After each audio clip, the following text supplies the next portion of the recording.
All right. So going forward, if you can please put any, send any questions to the host procurements at denvergov.org email address.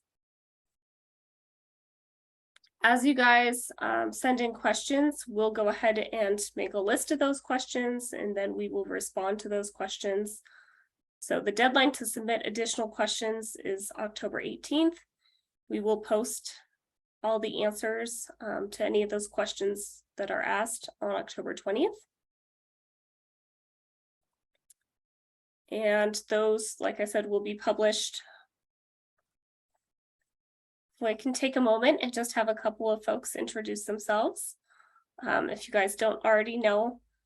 So I'm Nicole Givens. I am the host procurement administrator. Dory, do you want to go ahead and introduce yourself? Yep, my name is Midori Higa. I'm the Director of Homelessness Resolution Programs with the Department of Housing Stability and our Housing Stability and Homelessness Resolution Division. Rosie. Good morning, I'm Rosie McQuiggan. I'm the Family Program Officer under Midori with the Division of Homelessness Resolution, Department of Housing Stability. Galen.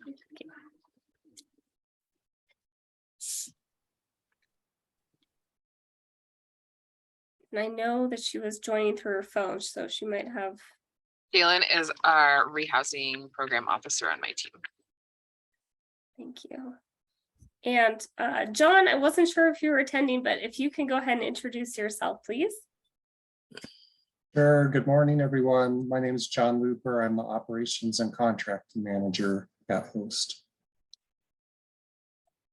Leslie. I think Leslie's on too. Yes, I just saw. So Leslie. Hi, everyone. Leslie Domingo, and I'll be the contract administrator handling the contracts from this procurement. Thank you. Nicole, are we allowed to ask who called in since we're trying to keep that record?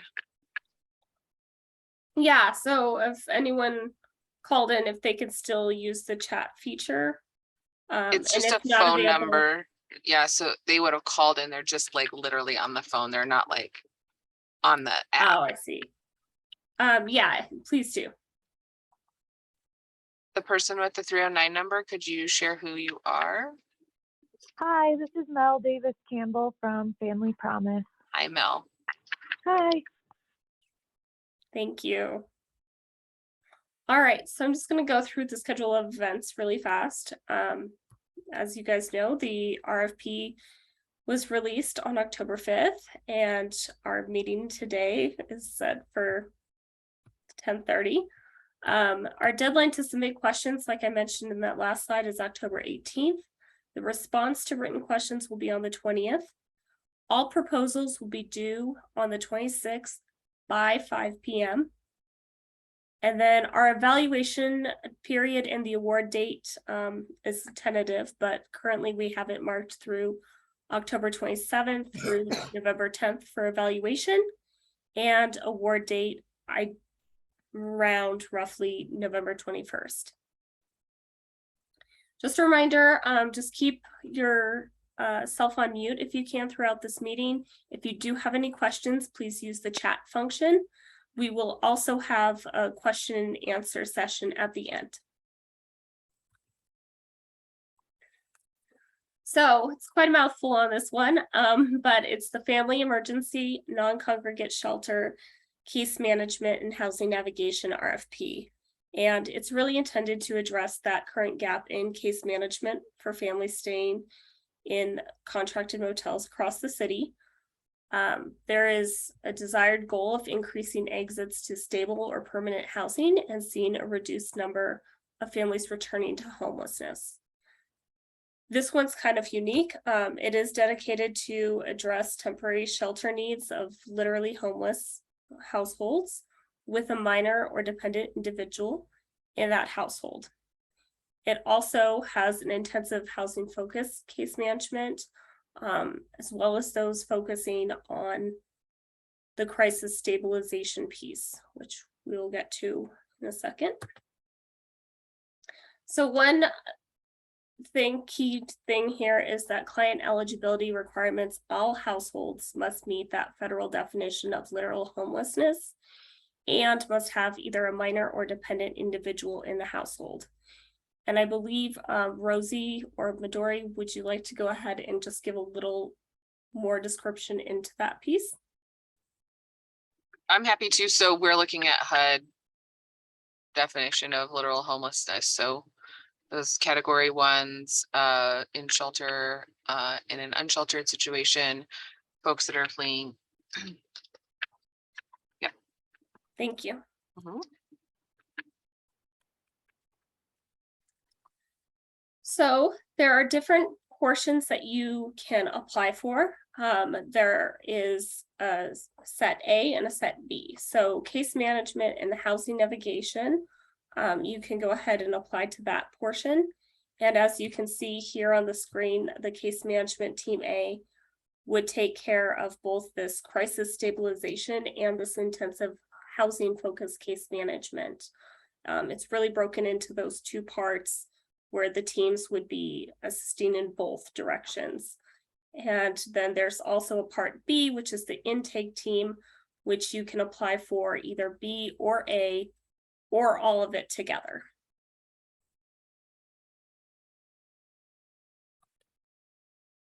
So that intake team is really focused on that rapid resolution, eligibility screen for the shelter, the case management in part A, that is around that crisis stabilization as well as progressive engagement, making sure that all the vital documents are there, as well as that housing navigation piece.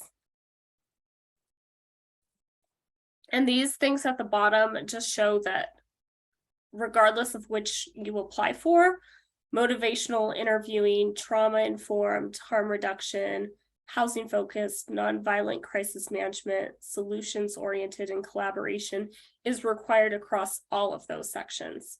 So whether you apply for B or just A alone, that would still be something that you should consider and really highlight in those proposals.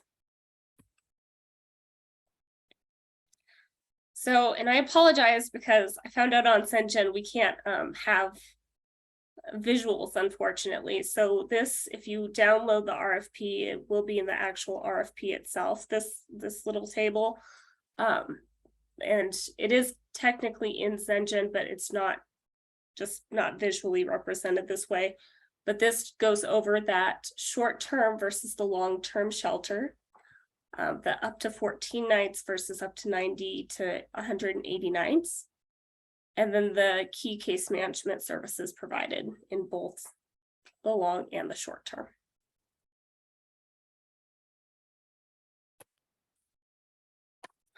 The qualifications required for this case management piece, they must provide housing-focused case managers working in staggered shifts.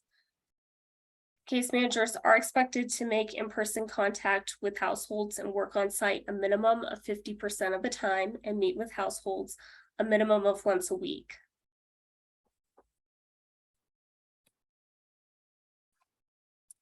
There is a list here, as you can see, but the services expected for that intake.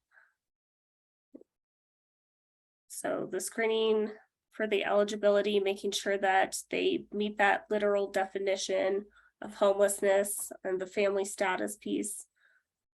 Engaging in diversion and rapid resolution, collecting documents. I'll let you go ahead and read through that. Really working to also minimize turnaways.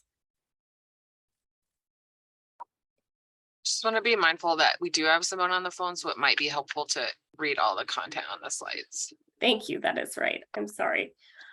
So also with that, provide appropriate resources to shelter, coordinate with hotels and motels around capacity, communicate with case managers when necessary, complete HMIS intakes, provide transportation assistance, provide additional referrals, review program expectations with the households, minimize turnaways, manage program waitlist, and maintain contact with households waiting to enter the program. Operate and coordinating during severe weather to ensure access to temporary shelter in alignment with the citywide severe weather policy. Thank you, Midori, for reminding me of that. The service expectations for housing focused case management. It's really that case planning, conducting needs assessments, assisting with obtaining those vital documents, providing nonviolent crisis management, and assisting with transportation and connection to mainstream benefits and resources.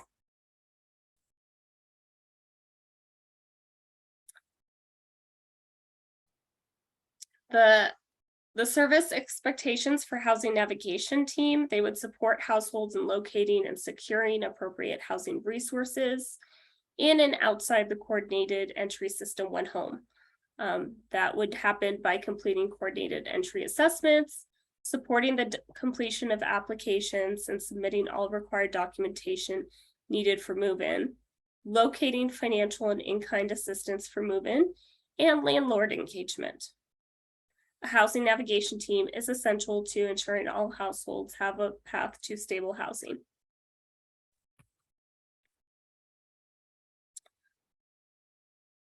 Here are some of the qualifications that they will review and in evaluation. So there's no weighting of or relative importance of the criteria that's mentioned or as I read this off. So the way that it's listed, you should not imply that it is one's more important than the other. That agency capacity and experience, proposed services, response to the city's proposed questions, technical review of proposal requirements, proposed outcomes, program budget plan, and the response to the city's proposed contract provisions in the contract certification. It says other requirements as applicable, but as of now, we do not have any. If anything does change, we will add it and there will be an amendment on CENGEN. This slide goes over the requirements for any of our contracts. So Secretary of State, all contractors must be registered and in good standing with the Colorado Secretary of State. Insurance, there are requirements, and in the application you will find a sample of that insurance. It'll be the certificate of insurance. Those requirements are workers' compensation and employers' liability. There are waivers for sole proprietors, commercial general liability, commercial general liability, including sexual abuse and molestation exclusion language, business automobility liability, once again, except for sole proprietors, there is an exception for that, and cyber liability insurance. Any contractor responsible for retaining personally identifiable information. Once again, after this meeting, if you guys have any questions, please reach out to the host procurement administrator email. You have until October 18th, and then all questions will be posted in an addendum on CENGEN on the 20th.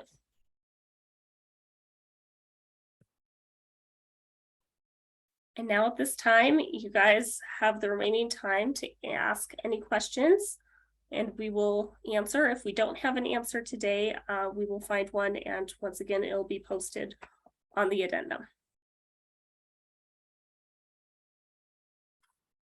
Give me just a quick second. And Midori, since I gave you the function of co-host, can you go through and if anyone's raising their hand, I can't, that I don't see, if you want to go ahead and share. Yeah, I'm sure so let me just ask, does anyone need to see any of these slides again? Or can Nicole take it down so we can see your faces while we answer your questions?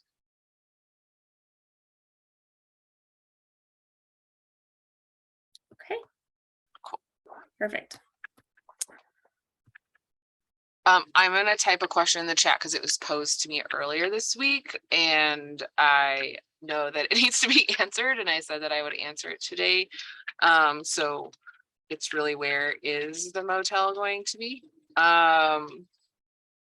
So host is working to create a longer term contract with a motel, instead of doing like the one-off night vouchering that happens now. And so the intention is that we would be leasing a full motel, and that it needs to be within the city limits. So that's our intention. But that hasn't yet been solidified in contract.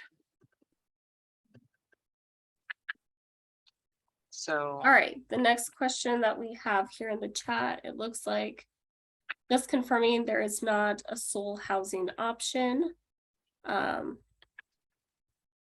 Yeah. Sorry. So I understand the question. So this particular RFP is only around sort of the front end of a system, right? So we're looking at the intake and case management of people that are, or families specifically, that are experiencing homelessness. And we are at Host working to create this full holistic picture of like support for families that are experiencing homelessness. We just are working in this RFP to focus on the intake and case management portion. And the intention is that we would be adding in additional housing resources on the back end so that there is an outflow, right, for these folks to go to, that we're not just holding them in shelter. And so that's the intention, but not in this RFP.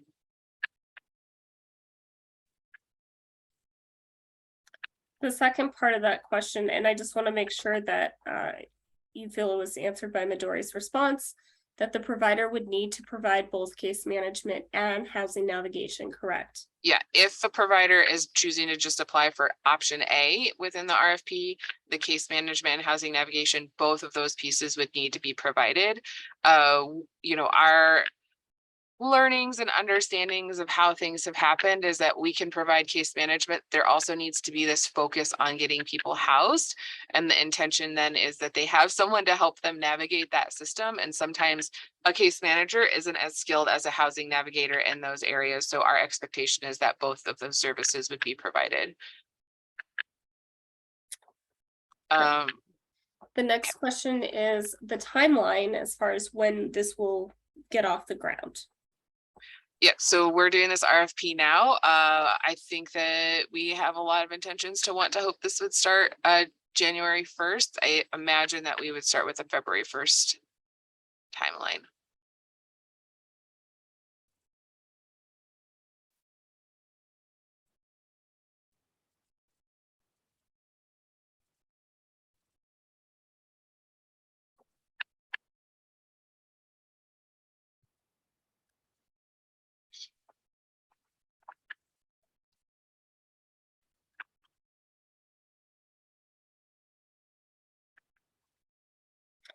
Is the RFP restricted to the hotel that Host is leasing, or can it be used for a provider site?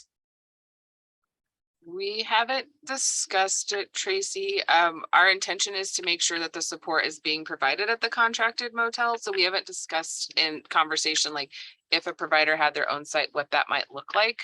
But happy to look at it in proposal and have that conversation.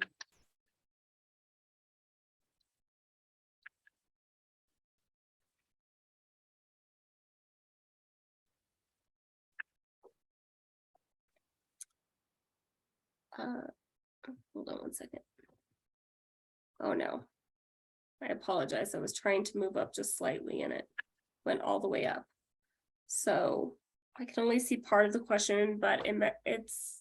Do you want me to read it? Yes, please. So will we fund multiple providers to case manage the total number of families listed? Like, can we apply to only work with, say, 40 families? I think our intention is to have, if there's one application for intake and one application for case management, that would be our intention. But I'm gonna provide a lot more explanation to this question. So Rosie was hired on to Host as our family program officer to really rethink the family system. In that, Rosie does a family solutions group. It actually meets today, so second Fridays every month. And so our family solutions group has worked together. And I want to identify that the Family Solutions Group is made up of funded and non-funded partners of host. That's saying like there are just like so many moving parts in the family system that it gets to be very complex quite quickly. And so while we could definitely contract with multiple folks, I don't know that that would be the preference, given that families need that string of support throughout their experience of homelessness to make sure that they're connected. And so I would be concerned about if a family had to leave and come back, ended up with a different case management agency, what that might look like. And so really would be have a higher preference for folks that were able to support the full caseload that we're anticipating of around 100 up to 150 families. Does that answer the question? Perfect. Will there be a separate RFP for the hotel operator, or has that already been determined?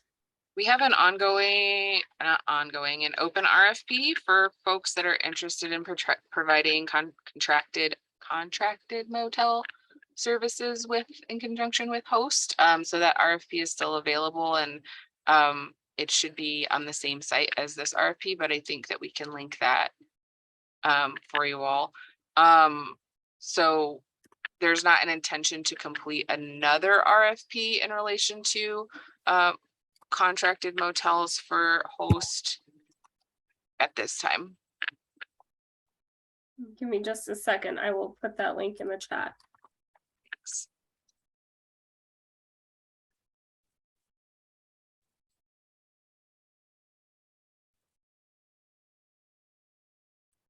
I will say that in relation to that, the motel operator will be responsible for all of the operations of the motel, right? We're not asking for any of this case management support to be the operational portion.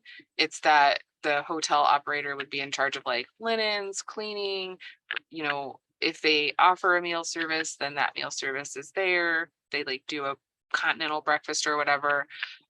So the hotel operator would be doing just like they would in any other hotel.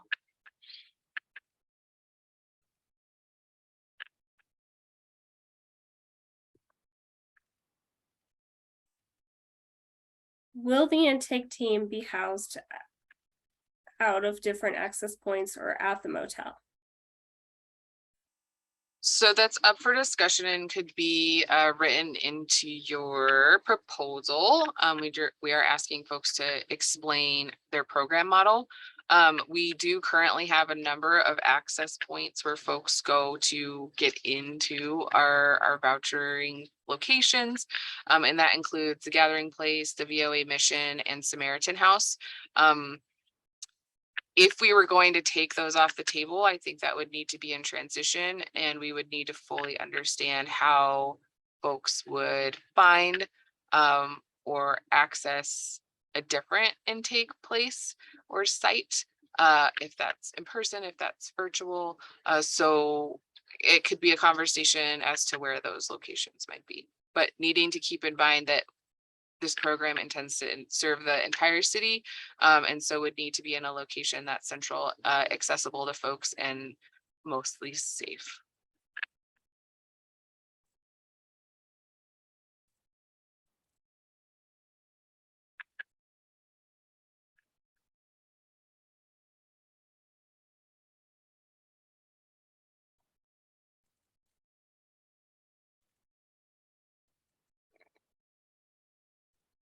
Any more questions? You can also just raise a hand if you're chatting in there or typing.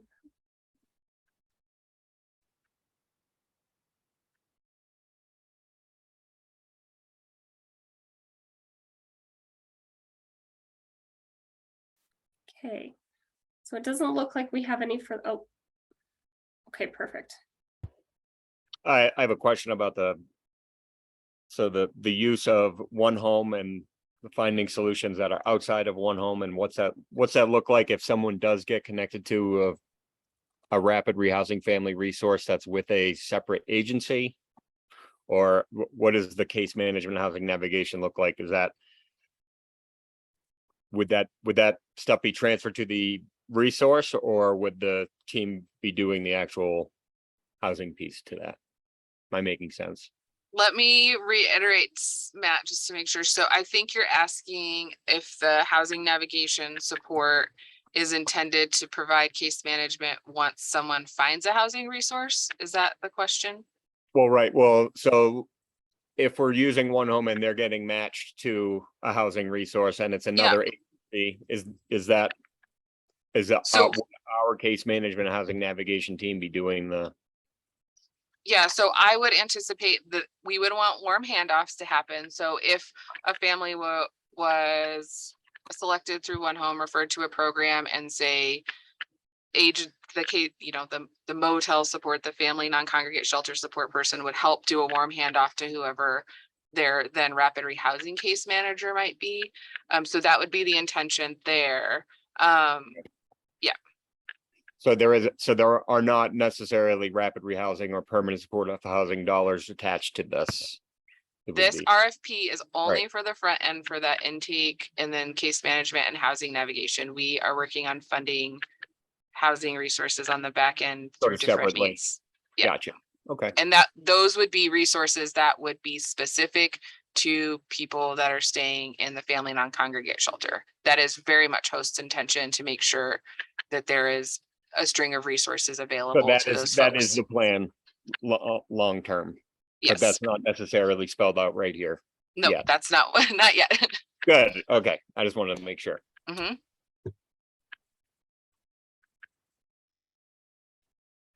Hey, Kristen. So sorry. I thought it started at 11.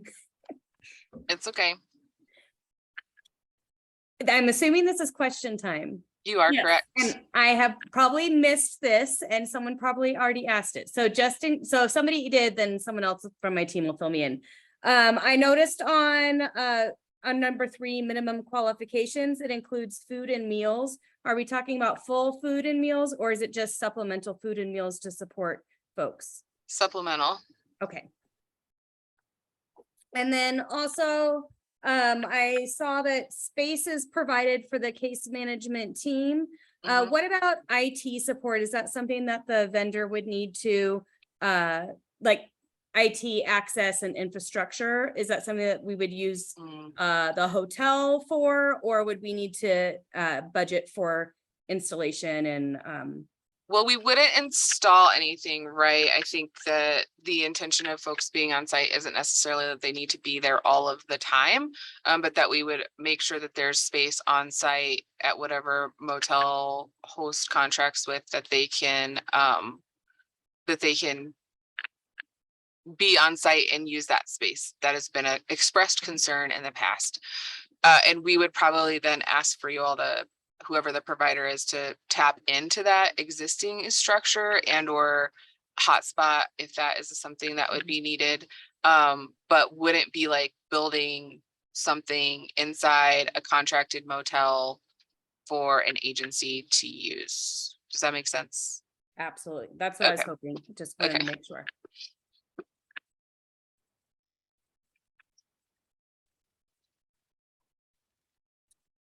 Great questions. And I will mention that we have about 3 minutes left. So if for some reason you don't have your question answered here, once again, I want to reiterate to please address it to the host procurement email that was at the top of the screens and also on the RFP and should be posted in Sengen as well. Any questions will be responded to by the 20th and posted online on the 20th.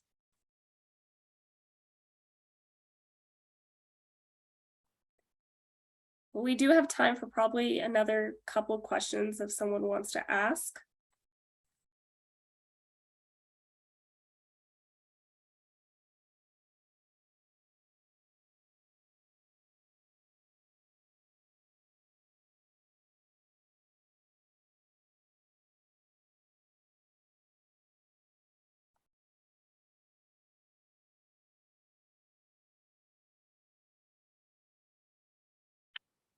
All right. Well, once again, please reach out. Do not hesitate if you do have questions. Other than that, I hope you all have a great day and let us know how we could be of help.